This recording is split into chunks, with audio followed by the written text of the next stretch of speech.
प्राणो मनः सत्यं लोकाकर्मसु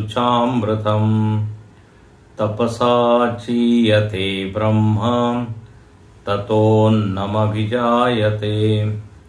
अन्नात् प्राणो मनः सत्यं लोकाकर्मसु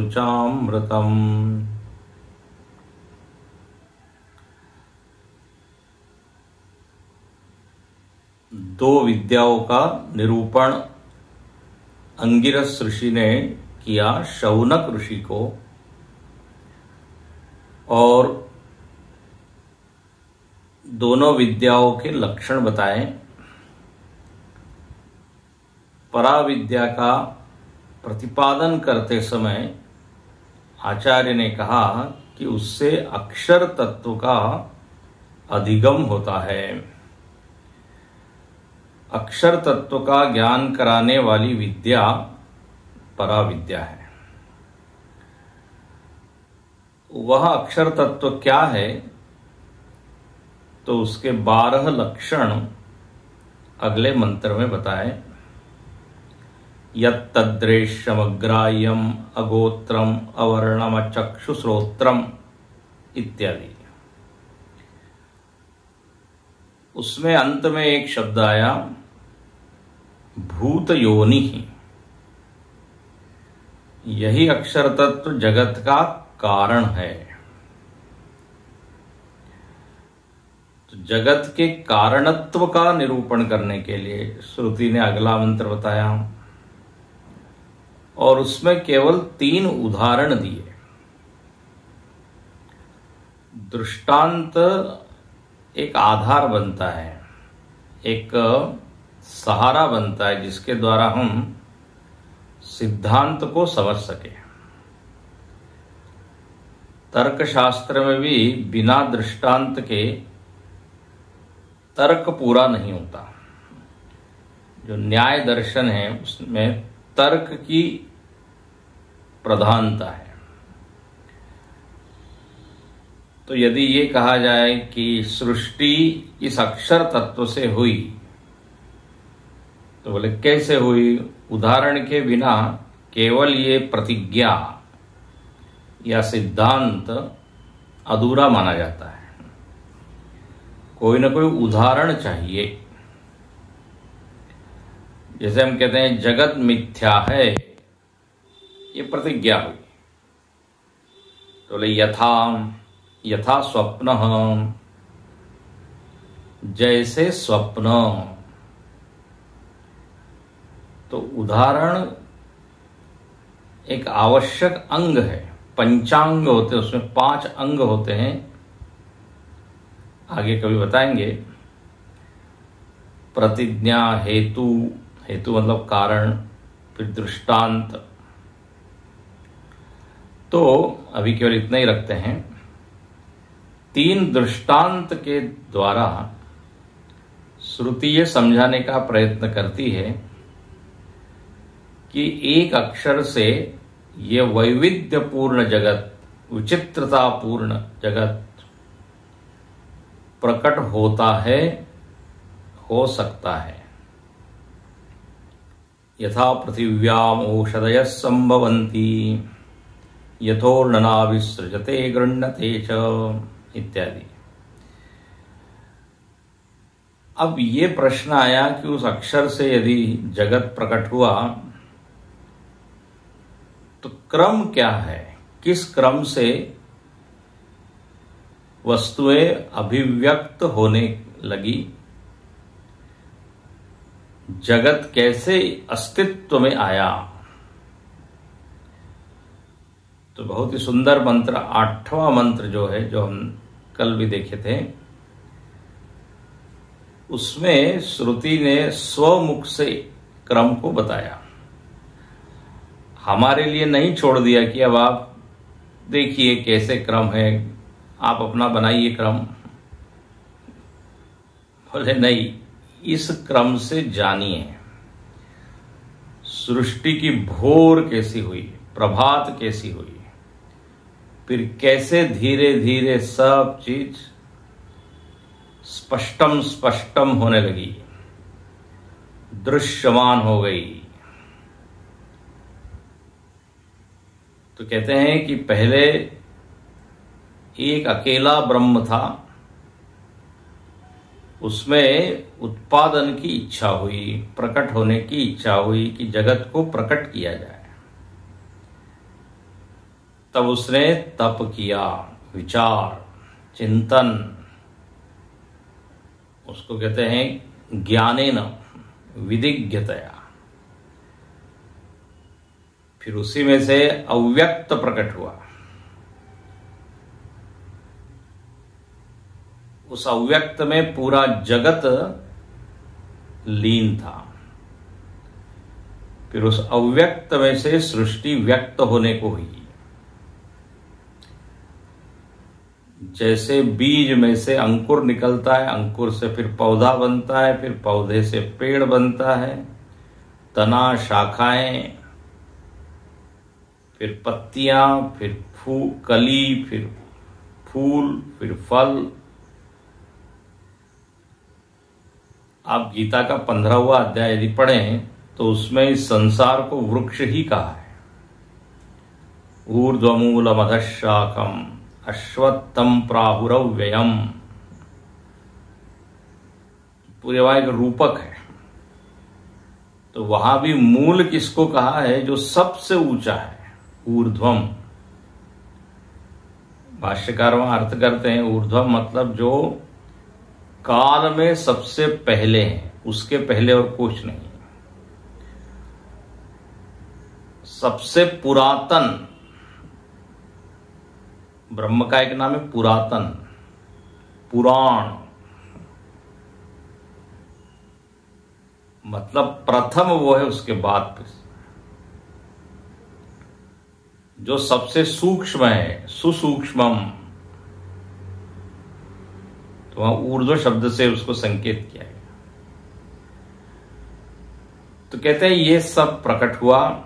यहां पर पहली जो चीज आई वो हिरण्यगर्भ आया।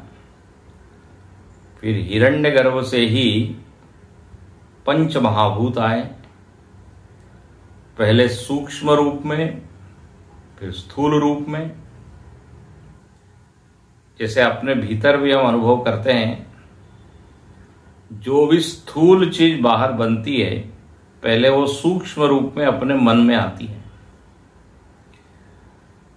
घर जो है स्थूल है, लेकिन पहले वो घर का डिजाइन वो आर्किटेक्ट अपने मन में बना लेता है, सूक्ष्म सृष्टि हो जाती है।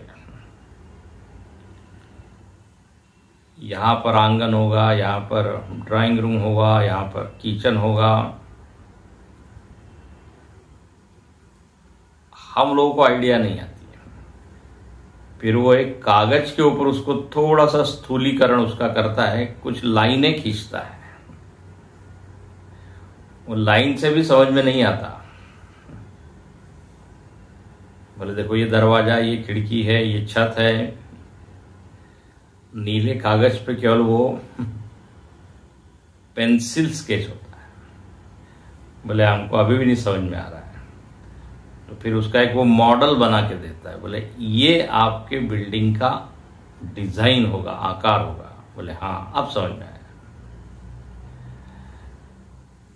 और वो तो केवल कागज का होता है मॉडल। वही जब क्रिया के द्वारा स्थूल रूप में आ जाता है तो फिर घर बन गया। तो कहने का हमारा अभिप्राय इतना है कि सूक्ष्म सृष्टि पहले होती है, फिर स्थूल।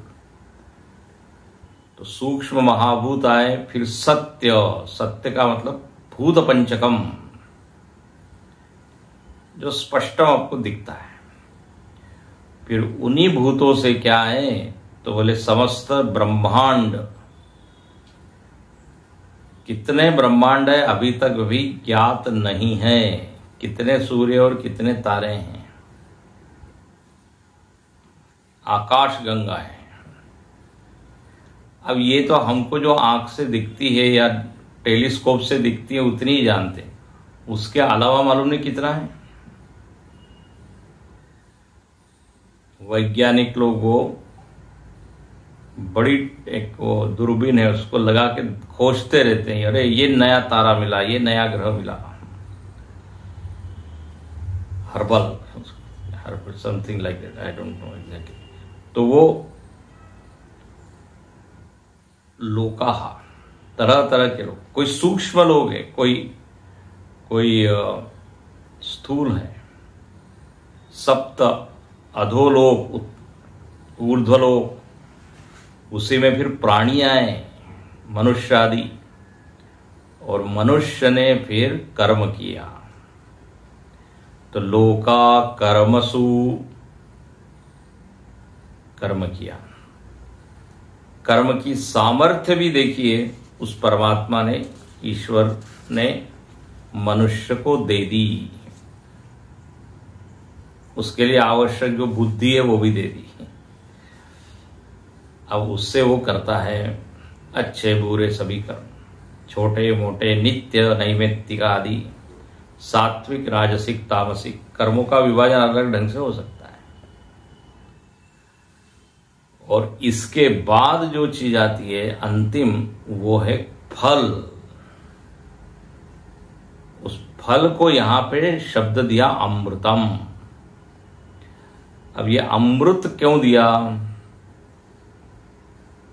अमृत शब्द से प्राय अर्थ तो हम जो लेते हैं वो बिल्कुल अलग लेते हैं। जो समुद्र से निकला, देवासुर दोनों ने मंथन किया, भागवत में बड़ी विस्तार से रोचक कहानी है। अमृत तो वो है जो स्वर्ग में देवता लोग पीते हैं, यह अमृत को कर्म फल कैसे कह दिया? तो यहां भाष्यकार बहुत ही अच्छी लाइन लिखते हैं, बोले यावत कर्माणि कल्प कोटि शतैहि अपि न विनश्यन्ति तावत फलम न विनश्यति इति अमृतम। उसके ऊपर की पंक्ति में लिखा है कर्मजम फलम। ये सब लाइनें अंडरलाइन आप कर सकते हैं, क्योंकि अमृत शब्द का अर्थ कर्म फल है, ये अपने बुद्धि में कभी आ ही नहीं सकता। तो भाष्यकार की ऋतम भरा प्रज्ञा है, सत्य से भरी हुई प्रज्ञा, सूक्ष्म और शुद्ध प्रज्ञा, वही इन मंत्रों के गहराई में जाके अर्थों को निकाल के लाके हमारे सामने प्रस्तुत कर सकती है। हमारी प्रज्ञा तो इतनी क्या कहते स्थूल है, स्थूल भी है, मंद भी है, अशुद्ध भी है, तो इतने गहराई से चिंतन हो नहीं पाता। कर्मसु चामृतम, तो अमृत है ये फल। बोले क्यों? क्योंकि ये कल्प कोटि शतैहि अपि न विनश्यति। ये फल ऐसा है नष्ट नहीं होता। जैसे अमृत जीवित रहता है जब तक वो भोक्ता उसको भोग न ले, वो बिल्कुल कर्ता को खोज लेता है। यथा धेनु सहस्रेषु, जिसे हजारों गायों में बछड़ा जो है इसको भेज दिया जाए। कहते हैं जब गाय चर के आती है, बहुत सारी गायें हैं गौशाला में, बछड़े इंतजार करते रहते हैं। और जैसे ही अपनी माताओं को देखते, सब बछड़े अपने अपनी गाय की ओर, माता की ओर भागते हैं। और वो बछड़े गलती नहीं करते हैं। बोले 500 गाय हैं, सभी सफेद हैं, सब अपनी माताओं को पहचान लेते हैं। तो बोले ऐसे ही ये कर्म फल अपने कर्ता को पहचान के जरूर वहां जाके वो लगता है। और ये कर्म फल जीवित रहता है। कब तक जीवित रहता है? तो भाष्यकार की पंक्ति देखिए, कल्प कोटि शतैः। करोड़ों करोड़ों अरबों साल तक वो फल जीवित रहता है। बताइए, न विनश्यति, और वो बराबर समय आने पर वो फल उस कर्ता के पास पहुंच जाता है। और ये फल इतना ताकतवर होता है, मतलब कर्म कहिए या फल कहिए, सारे सिस्टम को तोड़ ताड़ के वो पहुंच ही जाता है। चाहे जितनी जेड सिक्योरिटी लगाइए, चाहे जितनी मिलिट्री लगाइए, चाहे आप लोहे के दीवार में अपने आप को कैद करके रख ले, वहां भी आके लग जाता है। दशरथ महाराज इतने बड़े राजा हुए जिनके पुत्र स्वयं सगुण ब्रह्म श्री राम, जिनके गुरु हुए महर्षि वशिष्ठ, मंत्री हुए सुमंत्र जी, ऐसे बड़े बड़े लोगों के मध्य में दशरथ महाराज रहते हैं। लेकिन जब कर्म का फल आया तो कोई भी बचा नहीं पाया। कोप भवन में बेचारे पड़े हैं, वहां फल आया। उनके हाथ से वो श्रवण कुमार का वध हो गया था। उसने शाप दे दिया था उनके माता पिता ने। श्रवण कुमार की कहानी आप जानते हैं। पुत्र वियोग से आपका ये होगा मरण। तो जब उनके प्राण गए तो कोई भी पुत्र पास में नहीं। बताइए, भरत शत्रुघ्न उधर, राम लक्ष्मण जी। अब बताइए, महल में है वो, जंगल में भी नहीं है। भीष्म पितामह के लिए भी कहते हैं कि उनको शरशैया पर क्यों लेटना पड़ा। अब आप कल्पना कीजिए, पूरे शरीर में बाण चू रहे हो, उसके ऊपर लेटे हैं। बताइए कितने दिनों तक, कितना असहन, मतलब क्या कहते हैं, सहन करना पड़ा हो। अच्छा, ऐसे इसमें भी देखिए, वो विष्णु सहस्त्रनाम सुना रहे हैं भीष्म, कृष्ण भगवान का दर्शन कर रहे हैं। कृष्ण भगवान सारे पांडवों को लेके उनके पास आते हैं। तो ये तो उनका पुण्य का फल है कि वो दुख को सहन कर रहे हैं बड़े आराम से। उनमें शक्ति है, उतनी धर्म की शक्ति है, सदाचार की शक्ति है, भगवान की भक्ति की शक्ति है। बड़े बड़े भक्त थे विष्णु। लेकिन ऐसे पितामह को ये इस तरह का दुख क्यों मिला? तो उसकी कथा ऐसी है कि एक बार भीष्म जा रहे थे रथ से, तो रथ के घोड़े के आगे एक सांप जो है कहीं वृक्ष से आके गिरा। तो उन्होंने अपने बाण से उस सांप को उठाया और फेंक दिया पीछे, और कहते वो कहीं एक झाड़ी के ऊपर गिर गया, और वो झाड़ी कटीली झाड़ियां थी। 18 दिन तक वो सांप वो कटीली झाड़ियों में पड़ा रहा। तो कहते उसने शाप दे दिया कि आपको भी ऐसे ही कांटों के बिस्तर पे लेटना पड़ेगा। अब देखिए, अब ये कथाएं क्या कहती है। अब कथा सही हो गलत हो हम उधर नहीं जाते, लेकिन एक कथा यही संकेत करती है कि यदि कुछ घटना घट रही है तो ऐसे ही नहीं घट गई है, उसके पीछे इतिहास है, उसका कोई कारण है। वो कारण ही एक काल विशेष में फल के रूप में परिणमित होता है। ये बड़ी डराने वाली चीज है वैसे तो। मतलब करके हाथ झाड़ लें और कुछ होगा नहीं, ऐसा नहीं होगा। वो किस रूप में आएगा इसके बारे में हमको कोई ज्ञान नहीं है, कितना आएगा, कहाँ आएगा, बट न विनश्यति, आता ही है। अच्छा, व्यक्ति को लगता है शरीर छूटा कि सब छूट जाएगा,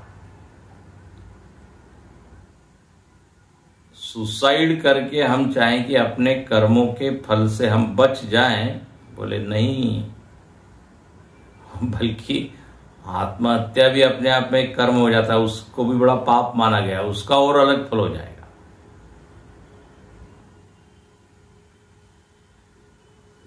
इसलिए ये कर्म गहना कर्मणो गति, कर्म की ताकत पहचाननी चाहिए। देखिए कितना बड़ा शब्द दिया है, अमृतम। भर्तृहरि जी ने एक श्लोक लिखा है, धनानि भूमौ पशवश्च गोष्ठे,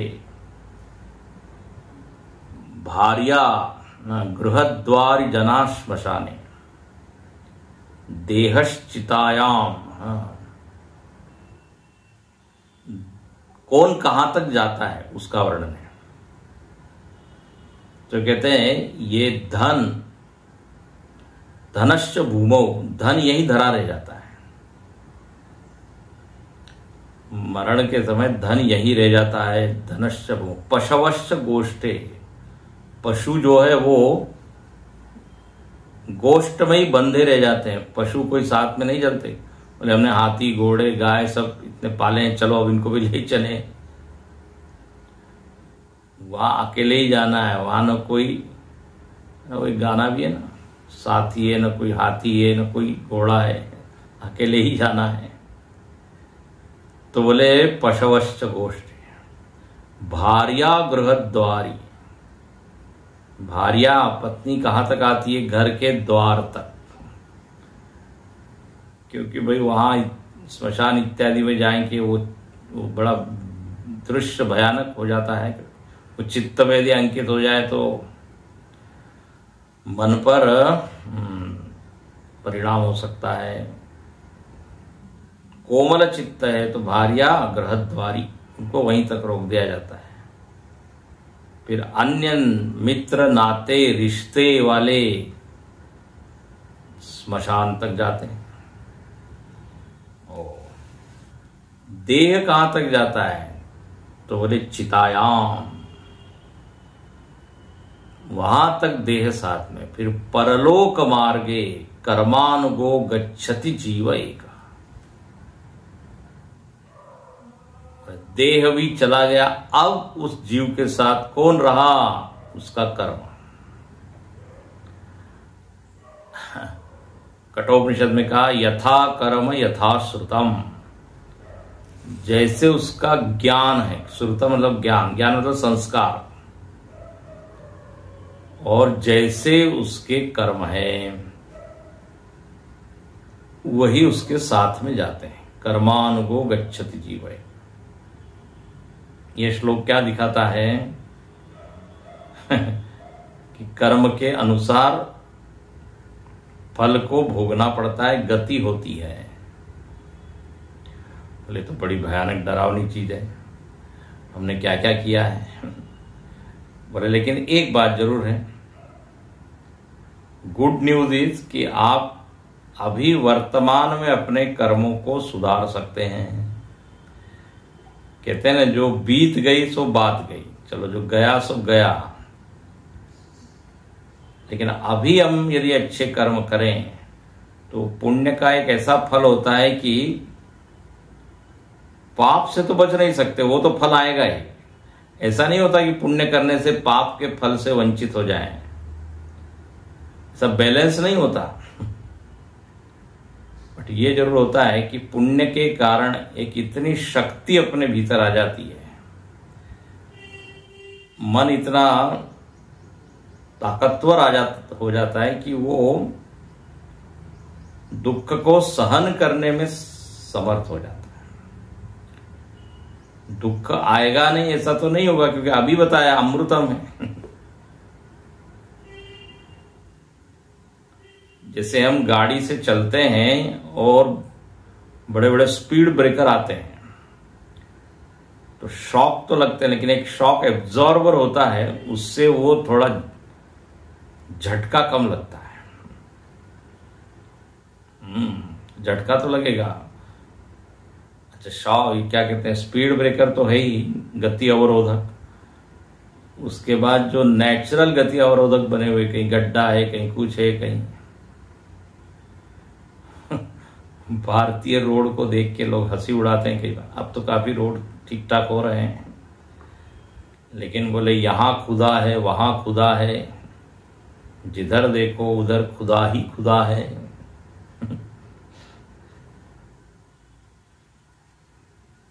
सड़क को देखकर खुदा की याद आ रही है। तो अब ऐसे रास्ते पर चलना तो है ही, लेकिन हाँ, गाड़ी जितनी अच्छी हो तो वो झटके कम लगते हैं। तो ये पुण्य जो है वो it works like a cushion absorber.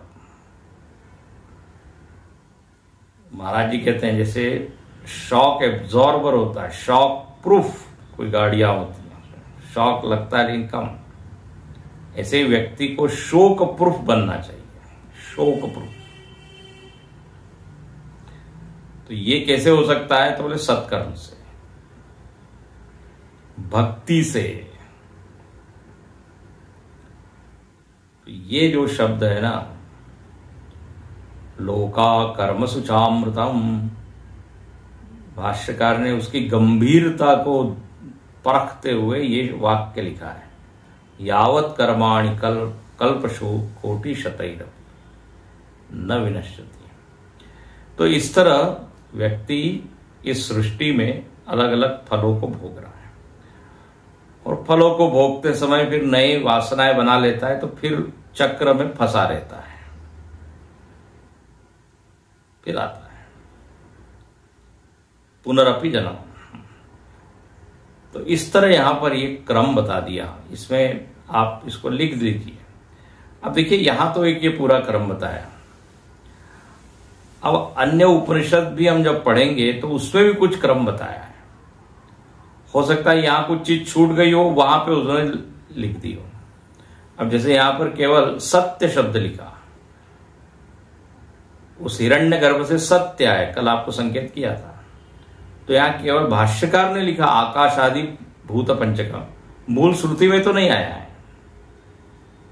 अब मूल श्रुति में कहां आया है, तो तैत्तरीय उपनिषद में आया है, आकाश वायु इत्यादि। तो ऐसे सभी उपनिषदों को मिला देते हैं, तो फिर उपनिषद क्या कहना चाहती है जगत के बारे में, ये एक स्पष्ट हमको कल्पना, चित्र,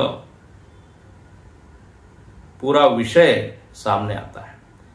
इसलिए हम लिखते रहे। अब ईश और केन में तो ये सृष्टि क्रम था ही नहीं, तो यहां पर ये आ गया। अब अगले मंत्र में, जो कि इस भाग का अंतिम मंत्र है, यहां भाष्यकार खुद लिखते हैं अगले मंत्र के पहले एक पंक्ति कि उक्तम एव अर्थम। भाष्य देखिए 19वें पेज पर अंतिम मंत्र के ऊपर जो भाष्य लिखा है, पहली पंक्ति, उक्तम एव अर्थम उपसंहरन जिहिर्षु मंत्र वक्षमाण अर्थम आह। बोले उक्तम एव अर्थम, जो पिछले मंत्र में बताया उसी अर्थ का यहां अब उपसंहार करते हैं, मतलब उसी विषय का। ये जो सृष्टि कैसे बनी, कैसे क्रम उसमें आया, कौन पहले था, कहां से ये निकली, ये जो पिछले मंत्र में पूरी व्याख्या हुई, उसका उपसंहार करने की इच्छा। तो कैसा शब्द है, उपसंहन जिहिर्षु मंत्र, मतलब उपसंहार करने की इच्छा, जिहिर्षु। जैसे मुमुक्षु मतलब होता है मोक्ष की इच्छा, मुमुर्षु मरने की इच्छा, तो ऐसे उपसंहार करने की इच्छा मंत्र को है। हम कई बार आपको बता चुके हैं, भाष्यकार मंत्र को, श्रुति को जीवित मानते हैं, जड़ नहीं मानते। तो बोले अब ये श्रुति की इच्छा है। देखो इच्छा को देखते हैं, जैसे कि कोई एक जीवित स्त्री हो, उपसंहार करने की इच्छा से श्रुति अब अगला मंत्र बोल रही है, वक्षवाण अर्थ। और देखिए क्या उपसंहार किया, इस मंत्र को पढ़ें। यस् सर्वज्ञ सर्ववित् यस्य ज्ञानमयं तपः तस्मादेतद्ब्रह्म नाम रूपमन्नं च जायते। यस् सर्वज्ञ सर्ववित् यस्य ज्ञानमयं तपः तस्मादेतद्ब्रह्म नाम रूपमन्नं च जायते। श्रुति कहती है यह मतलब जो मतलब, तो भाष्यकार क्या भाष्य करते हैं यह के ऊपर, यह मतलब जो मतलब कौन जो, तो बोले जिससे, यह मतलब अब भाष्य लिखते हैं उक्त लक्षण अक्षराख्य, याद कराते हैं कि जिसको पीछे अक्षर कहा और जिसके 12 लक्षण बताए थे, वह अक्षर कैसा है, बोले वो सर्वज्ञ है। तो यह का अर्थ क्या किया, उक्त लक्षण अक्षराख्य, इतना बता दिया। परामर्श कराते हैं, परामर्श मतलब स्मरण कराते हैं। अक्षर आख्य, आख्य मतलब कहा गया, जिसकी संज्ञा क्या थी, अक्षर। यया तदक्षरम अधिगम्यते, और उक्त लक्षण जिसमें लक्षण बताए थे, नित्यम विभुम सर्वगतम सुसूक्ष्मम इत्यादि।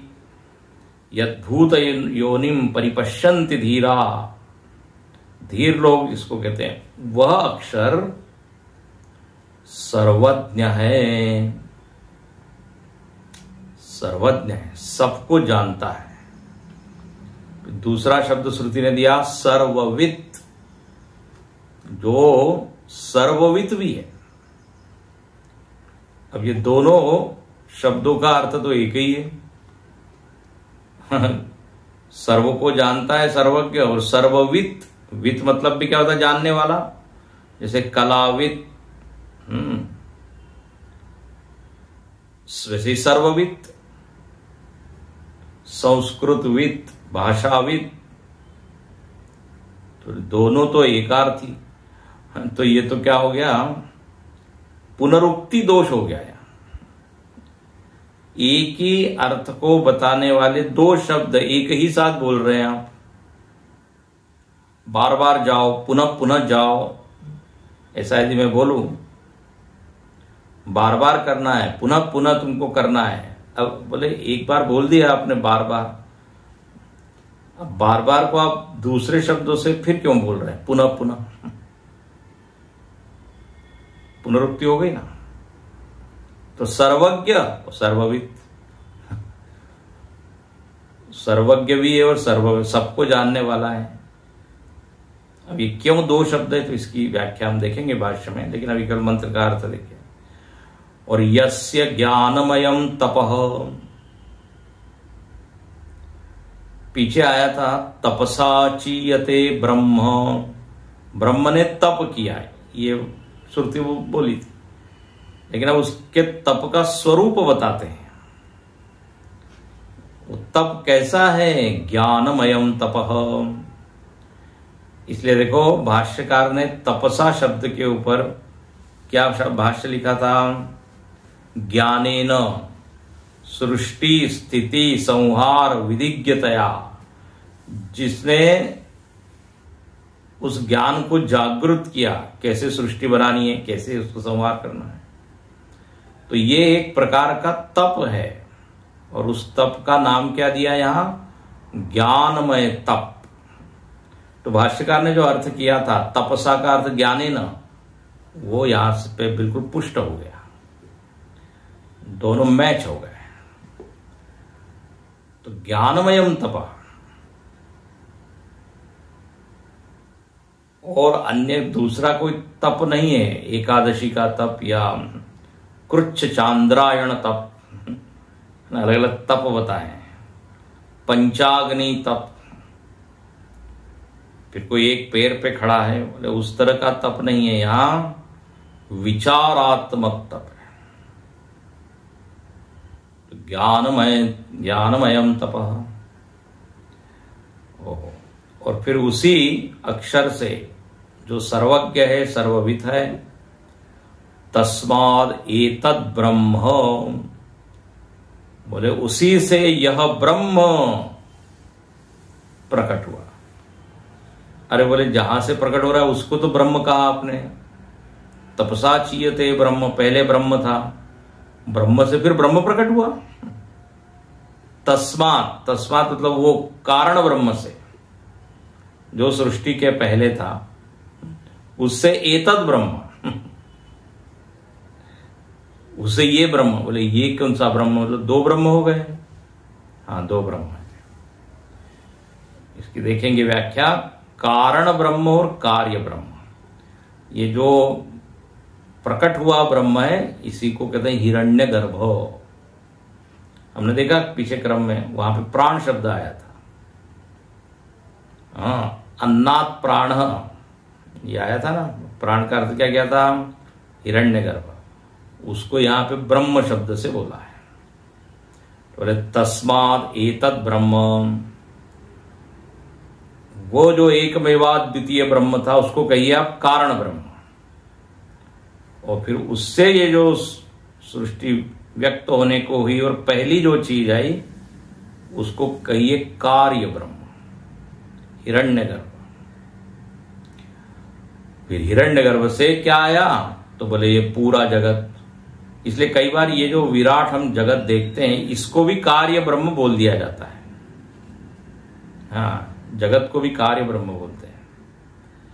तो कहते हैं ये ब्रह्म आया, और फिर क्या आया, इस जगत, हिरण्यगर्भ से ये जगत आया, जगत में अनेक लोग आए, उन लोगों के नाम आए, नाम रूपम अन्नम च जायते, तीन चीजें आई। नाम, देखिए कोई भी चीज बनती है तो आप क्या करते हो, उसका नामकरण करते हो। फैक्ट्री में भी कोई चीज मैन्युफैक्चर होती है तो उसका नामकरण होता है। फिर उसका मार्केट में विज्ञापन होता है, बोले ये एक नई वस्तु आई है, इसका नाम है आईफोन, ये नाम हुआ ना। फिर उसमें भी फिर आईफोन 13, 14 अलग अलग मॉडल आते हैं। कोई साबुन बनता है, कोई टूथपेस्ट बनता है, तो नए नए नाम। नाम के बिना पहचान नहीं होती। आपको बताया है पहले भी, नाम व्यावर्तन करता है, अन्य चीजों को हटाकर सीधे उस वस्तु के ऊपर अपने को ले जाता है, अपनी उस बुद्धि को ले जाता है। जैसे ही नाम आप बोलते हो, नाम न हो तो व्यवहार असंभव हो जाएगा। एक दूसरे को अलग करने में नाम की ही बड़ी भूमिका है। तो नाम आया, रूप आया, रूप और नाम तो साथ में ही चलते हैं, तो रूप आया तो रूप के साथ नाम आया। फिर अन्नम च जायते, फिर अन्न आया। अब यहां पे अन्न मतलब ये खाने वाला अन्न, यहां अन्न का अर्थ तो पीछे जो किया था वो नहीं है। पीछे क्या किया था अन्न का अर्थ, तपसा चीयते ब्रह्म ततो अन्नम अभिजायते, उस ब्रह्म से अन्न आया, और वह अन्न का अर्थ किया था अव्याकृत माया, जो सारे जीवों का साधारण भोग्य है, अन्न है, उस माया में से सारे भोग्य पदार्थ निकलते हैं। इसलिए वहां अव्याकृत को क्या बोला था, अन्न, या माया को अन्न बोला था। हर जगह एक ही अर्थ नहीं होता। अब यहां अन्न का अर्थ तो अन्न ही है, गेहूं चावल इत्यादि, वो अन्न आया। तो जो अक्षर था वो पहली बात यहां कही, जो परमात्मा था वो सर्वज्ञ सर्वविद है, उसने तप किया, उससे ये हिरण्यगर्भ रूप ब्रह्म आया और फिर नाम रूप अन्न, ये 3 चीज आ गई। तो संक्षेप में जो पीछे जो बताया उसी को यहां संक्षेप में बताया। उक्त लक्षण, तो पीछे जो बताए थे लक्षण अक्षर के, उसमें एक लक्षण था कि वह सृष्टि का कारण है। 2 मंत्रों में ये बात यहां पर श्रुति कहती है। अब आइए 2 पंक्ति देख लेते हैं भाष्य की। यह सर्वज्ञ सर्वविद, भाष्यकार क्या लिखते हैं, यह उक्त लक्षण अक्षराख्य सर्वज्ञ, वो देखिए जड़ नहीं है। पहली बात क्या, जड़ नहीं, वो जानने वाला है। भाई जड़ चीज उसी को कहते हैं जिसमें ज्ञान तत्व नहीं होता, भान नहीं है, ज्ञान नहीं है। तो ये जो परब्रह्म है अक्षर, वो कैसा है, जानने वाला है, थोड़ा बड़ा जानता नहीं है, सर्वज्ञ। तो सर्वज्ञ शब्द से पहली बात तो ये जाननी चाहिए कि वो कोई जड़ वस्तु नहीं है। चेतन ही जान सकता है, क्योंकि चेतन का ही लक्षण बताया, ज्ञानात्मक है चेतन। अच्छा, वो सर्वज्ञ है, सबको जानता है।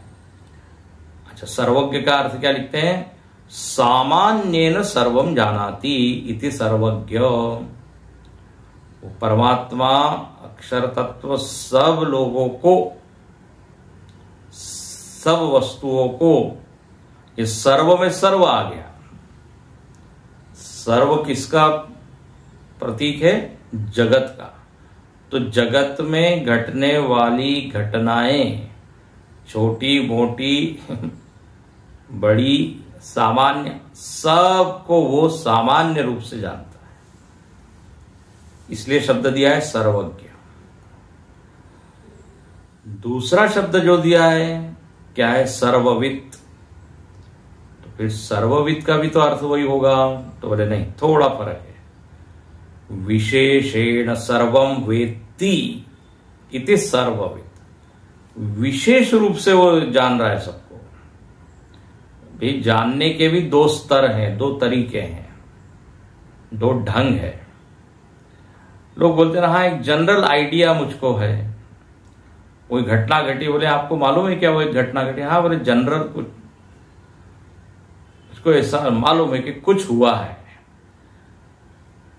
अच्छा, तो ये तो क्या हो गया, सर्व सामान्य ज्ञान। लेकिन सर्वविद विशेष ज्ञान, मतलब वहां कौन व्यक्ति था, किस व्यक्ति ने क्या किया, उस व्यक्ति का क्या नाम था, उसने ऐसा क्यों किया, ऑल डिटेल्स, उसको क्या बोलेंगे, विशेष, विशेषेण व्यक्ति इति सर्वविद।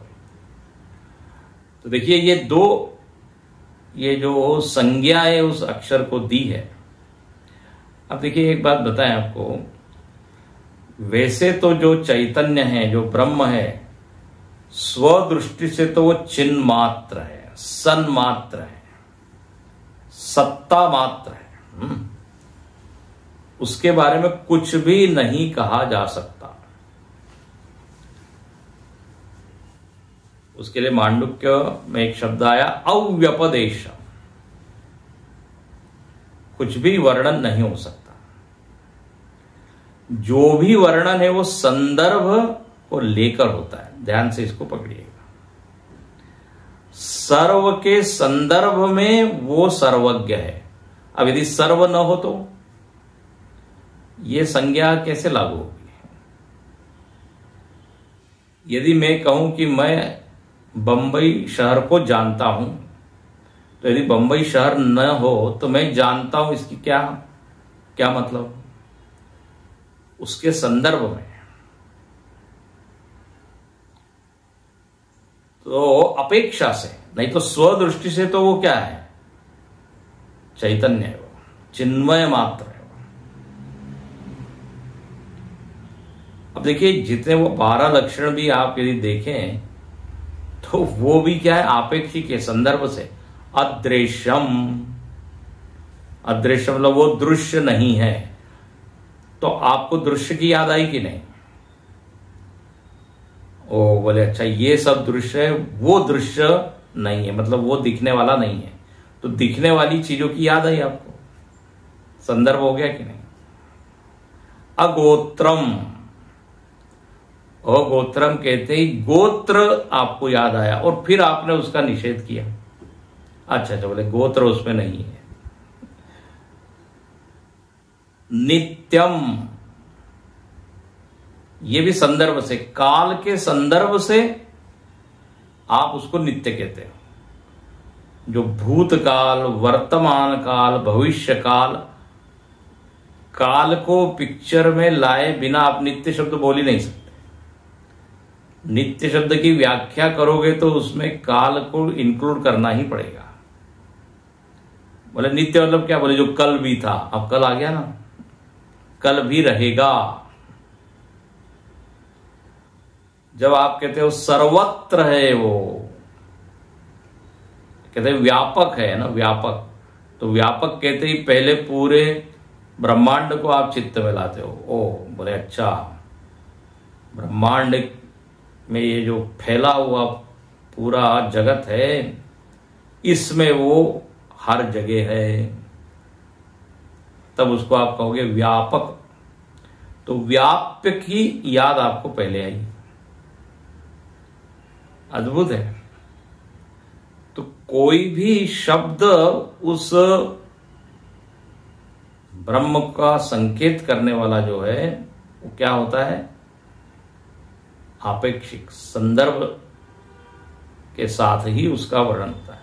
तो सर्वज्ञ, सर्वविद, अब ये बहुत सुंदर ये दोनों शब्द है। परमात्मा सब जानता है। अच्छा, सब मतलब बढ़िया से जानता है, बिल्कुल डिटेल्ड, हाँ, ऊपर ऊपर से नहीं, सामान्य न विशेषण।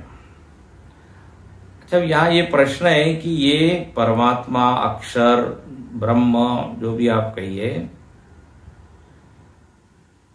वो सब जानता है, आप कह रहे हैं। तो ये आप कह रहे हैं कि लोग कह रहे हैं? देखो, एक तो श्रुति यहां कह रही है,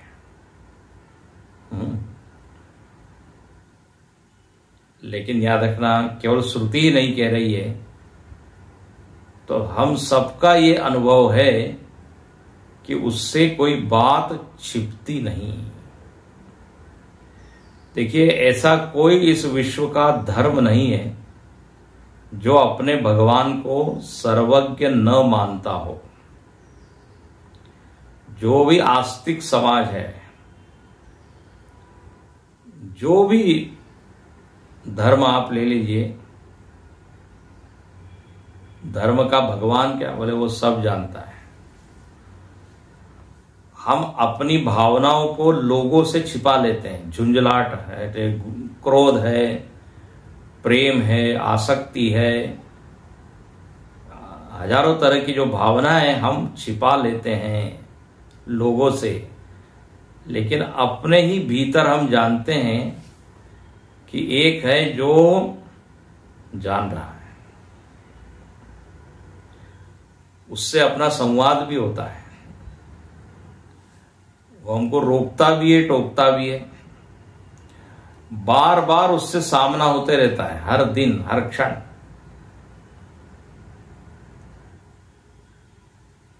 हर व्यक्ति ये कहता है, उसके मुख से निकलता ही है कि एक शक्ति है, वो जानती है, और उससे बचा नहीं सकते, उससे छिपा नहीं सकते।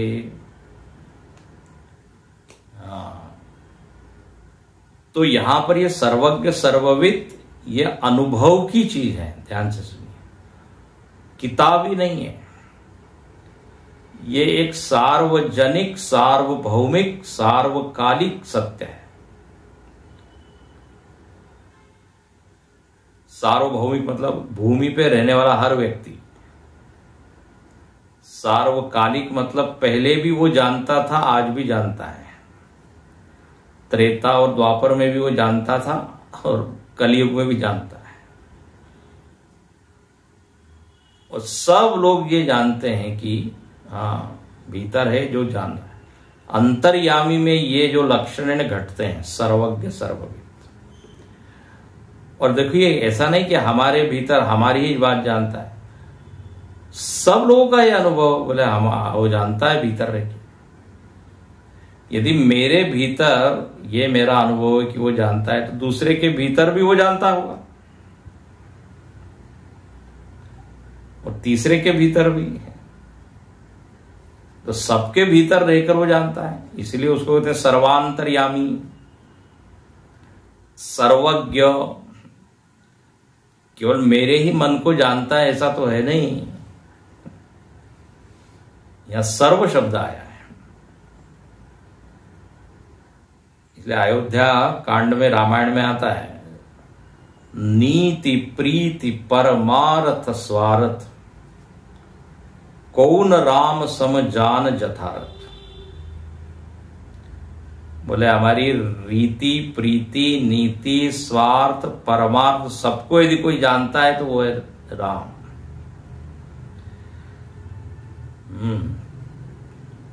अनेक भजनों में देखिए बिल्कुल यही बात आई है, तुम जानत सब अंतर जामी, तुम मेरी राखो लाज हमारी। सूरदास जी कहते हैं तुम जानत सब अंतर जामी, करनी न कछु, मैंने कुछ नहीं किया है, आप ही ने सब कुछ किया है, ये मैं अच्छी तरह जानता हूं। कल इसकी और अच्छे से चर्चा करेंगे।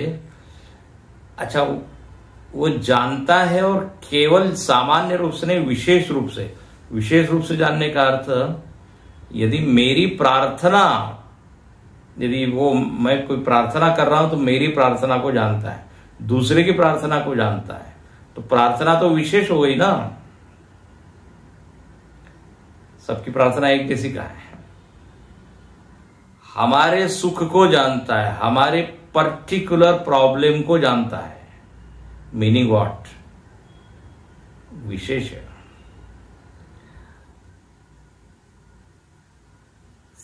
सभी संतों के मुख से ये बात निकली है, और जब ये पंक्तियां हम पढ़ते हैं तो उसका हम विरोध नहीं कर पाते, अपने भीतर ये बात आती है, हाँ जी ये लिखा है बिल्कुल ठीक है। तो सर्वज्ञ सर्वविद,